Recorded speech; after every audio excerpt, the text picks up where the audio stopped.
شاید وہ گزشتہ آسمانی کتاب کا کوئی عالم تھا اور اس نے آپ کو پہچان لیا تھا۔ چنانچہ وہ بولا، آپ ٹھیک کہتے ہیں۔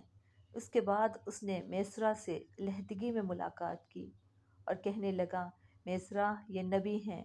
قسم ہے اس ذات کی جس کے ہاتھ میں میری جان ہے، یہ وہی ہے جن کا ذکر ہمارے راہب اپنی کتابوں میں کرتے ہیں۔ میسرا نے اس کی اس بات کو ذہن نشین کر لیا۔ راستے میں ایک اور واقعہ پیش آیا۔ سیدہ خدیجہ رضی اللہ تعالیٰ عنہ کے 2 اونٹ بہت زیادہ تھک گئے تھے اور چلنے کے قابل نہ رہے۔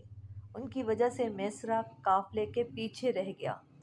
نبی کریم صلی اللہ علیہ وسلم قافلے کے اگلے حصے میں تھے۔ میسرا ان اونٹوں کی وجہ سے پریشان ہوا تو دوڑتا ہوا اگلے حصے کی طرف آیا اور اپنی پریشانی کے بارے میں آپ کو بتایا۔ آپ اس کے ساتھ ان دونوں اونٹوں کے پاس تشریف لائے، ان کی کمر اور پچھلے حصے پر ہاتھ پھیرا، کچھ پڑھ کر دم کیا۔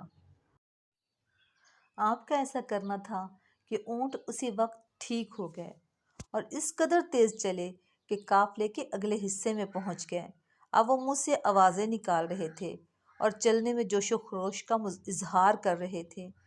پھر قافلے والوں نے اپنا سامان فروخت کیا۔ اس بار انہیں اتنا نفع ہوا کہ پہلے کبھی نہیں ہوا تھا۔ چنانچہ میسرا نے آپ صلی اللہ علیہ وسلم سے کہا، اے محمد، ہم سال ہر سال سے سیدہ خدیجہ کے لیے تجارت کر رہے ہیں، مگر اتنا زبردست نفع ہمیں پہلے کبھی نہیں ہوا جتنا اس بار ہوا ہے۔ آخر قافلہ واپس مکہ کی طرف روانہ ہوا۔ میسرا نے اس دوران صاف طور پر یہ بات دیکھی کہ جب گرمی کا وقت ہوتا تھا اور نبی کریم صلی اللہ علیہ وسلم اپنے اونٹ پر ہوتے تھے تو 2 فرشتے دھوپ سے بچانے کے لیے آپ پر سایہ کیے رہتے تھے۔ ان تمام باتوں کی وجہ سے میسرا کے دل میں آپ کی محبت گھر کر گئی اور وہ لگنے لگا جیسے وہ آپ کا غلام ہو۔ آپ صلی اللہ علیہ وسلم دوپہر کے وقت مکہ میں داخل ہوئے۔ آپ باقی قافلے سے پہلے پہنچ گئے تھے۔ آپ سیدھے حضرت خدیجہ رضی اللہ تعالیٰ عنہ کے گھر پہنچے۔ وہ اس وقت چند عورتوں کے ساتھ بیٹھی تھیں۔ انہوں نے دور سے آپ کو دیکھ لیا۔ آپ اونٹ پر سوار تھے اور 2 فرشتے آپ پر سایہ کیے ہوئے تھے۔ حضرت خدیجہ نے یہ منظر دوسری عورتوں کو بھی دکھایا۔ وہ سب بہت حیران ہوئی۔ اب آپ صلی اللہ علیہ وسلم نے حضرت خدیجہ رضی اللہ تعالیٰ عنہ کو تجارت کے حالات سنائے، منافع کے بارے میں بتایا۔ اس مرتبہ پہلے کی نسبت 2 گنا منافع ہوا تھا۔ حضرت خدیجہ رضی اللہ تعالیٰ عنہ بہت خوش ہوئی۔ انہوں نے پوچھا، میسرا کہاں ہے؟ آپ نے بتایا، وہ بھی پیچھے ہے۔ یہ سن کر سیدہ نے کہا، آپ فوراً اس کے پاس جائیے اور اسے جلد از جلد میرے پاس لائیے۔ آپ واپس روانہ ہوئے۔ حضرت خدیجہ رضی اللہ تعالیٰ عنہا نے دراصل آپ کو اس لیے بھیجا تھا کہ وہ پھر سے وہی منظر دیکھنا چاہتی تھی اور جاننا چاہتی تھی کہ کیا اب بھی فرشتے ان پر سایہ کرتے ہیں یا نہیں۔ جو ہی آپ روانہ ہوئے، یہ اپنے مکان کے اوپر چڑھ گئیں اور وہاں آپ کو دیکھنے لگی۔ آپ کی شان اب بھی وہی نظر آئی۔ اب انہیں یقین ہو گیا کہ ان کی آنکھوں نے دھوکہ نہیں کھایا۔ کچھ دیر بعد آپ صلی اللہ علیہ وسلم میسرا کے ساتھ ان کے پاس پہنچ گئے۔ حضرت خدیجہ رضی اللہ تعالیٰ عنہا نے میسرا سے کہا، میں نے ان پر 2 فرشتوں کو سایہ کرتے ہوئے دیکھا ہے، کیا تم نے بھی کوئی ایسا منظر دیکھا ہے؟ جواب میں میسرا نے کہا، میں تو یہ منظر اس وقت سے دیکھ رہا ہوں جب قافلہ یہاں سے شام جانے کے لیے روانہ ہوا تھا۔ اس کے بعد میسرا نے نستورہ سے ملاقات کا حال سنایا۔ دوسرے آدمی نے جو کہا تھا وہ بھی بتایا، جس نے لات اور عزیٰ کی قسم کھانے کے لیے کہا تھا۔ پھر اونٹوں والا واقعہ بتایا۔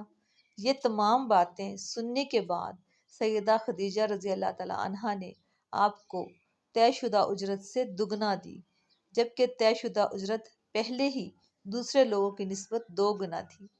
ان تمام باتوں سے سیدہ خدیجہ رضی اللہ تعالیٰ عنہا بہت حیران ہوئی۔ اب وہ اپنے چچا زاد بھائی ورقہ بن نوفل سے ملی۔ یہ پچھلی کتابوں کے عالم تھے۔ سیدہ خدیجہ رضی اللہ تعالیٰ عنہا نے انہیں جو کچھ خود دیکھا اور میسرا کی زبانی سنا تھا وہ سب کہہ سنایا۔ ورقہ بن نوفل اس وقت عیسائی مذہب سے تعلق رکھتے تھے، اس سے پہلے وہ یہودی تھے۔ سیدہ خدیجہ رضی اللہ تعالیٰ عنہا کی تمام باتیں سن کر ورقہ بن نوفل نے کہا، خدیجہ اگر یہ باتیں سچ ہیں تو سمجھ لو محمد اس امت کے نبی ہیں۔ میں یہ بات جان چکا ہوں کہ وہ اس امت کے ہونے والے نبی ہیں۔ دنیا کو انہی کا انتظار تھا، یہی ان کا زمانہ ہے۔ یہاں یہ بات بھی واضح ہو جائے کہ نبی اکرم صلی اللہ علیہ وسلم نے سیدہ خدیجہ رضی اللہ تعالیٰ عنہا کے لیے تجارتی سفر صرف ایک بار ہی نہیں کیا، چند سفر اور بھی کیے۔ سیدہ خدیجہ رضی اللہ تعالیٰ عنہا ایک شریف اور پاک باز خاتون تھی، نسب کے اعتبار سے بھی قریش میں سب سے اعلیٰ تھیں۔ انہیں قریش کی سیدہ کہا جاتا تھا۔ قوم کے بہت سے لوگ ان سے نکاح کے خواہش مند تھے، کئی نوجوانوں کے پیغام ان تک پہنچ چکے تھے، لیکن انہوں نے کسی کے پیغام کو قبول نہیں کیا تھا۔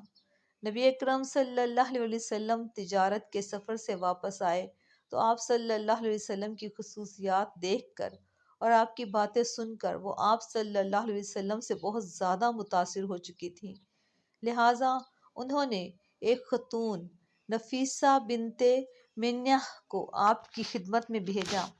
انہوں نے آ کر آپ سے کہا کہ اگر کوئی دولت مند اور پاک باز خاتون خود آپ کو نکاح کی پیشکش کرے تو کیا آپ مان لیں گے؟ ان کی بات سن کر آپ نے فرمایا، وہ کون ہے؟ نفیسہ نے فوراً کہا، خدیجہ بنت خولید۔ آپ نے انہیں اجازت دے دی۔ نفیسہ بنت منیہ سیدہ خدیجہ رضی اللہ تعالیٰ عنہا کے پاس آئی، انہیں ساری بات بتائی۔ سیدہ خدیجہ رضی اللہ تعالیٰ عنہا نے اپنے چچا عمرو بن اسد کو اطلاع کرائی تاکہ وہ آ کر نکاح کر دیں۔ سیدہ خدیجہ رضی اللہ تعالیٰ عنہا کی اس سے پہلے 2 مرتبہ شادی ہو چکی تھی۔ ان کا پہلا نکاح عتیق ابن مائد سے ہوا تھا، اس سے بیٹی ہندہ پیدا ہوئی تھی۔ عتیق کے فوت ہو جانے کے بعد سیدہ کا دوسرا نکاح ابو حالہ نامی شخص سے ہوا۔ ابو حالہ کی وفات کے بعد سیدہ خدیجہ رضی اللہ تعالیٰ عنہا بیوگی کی زندگی گزار رہی تھی کہ انہوں نے آپ صلی اللہ علیہ وسلم سے نکاح کا ارادہ کر لیا۔ اس وقت سیدہ کی عمر 40 سال کے لگ بھگ تھی۔ سیدہ خدیجہ رضی اللہ تعالیٰ عنہا کے چچا عمرو بن اسد وہاں پہنچ گئے۔ ادھر نبی کریم صلی اللہ علیہ وسلم بھی اپنے چچاؤں کو لے کر پہنچ گئے۔ نکاح کس نے پڑھایا، اس بارے میں روایات مختلف ہیں۔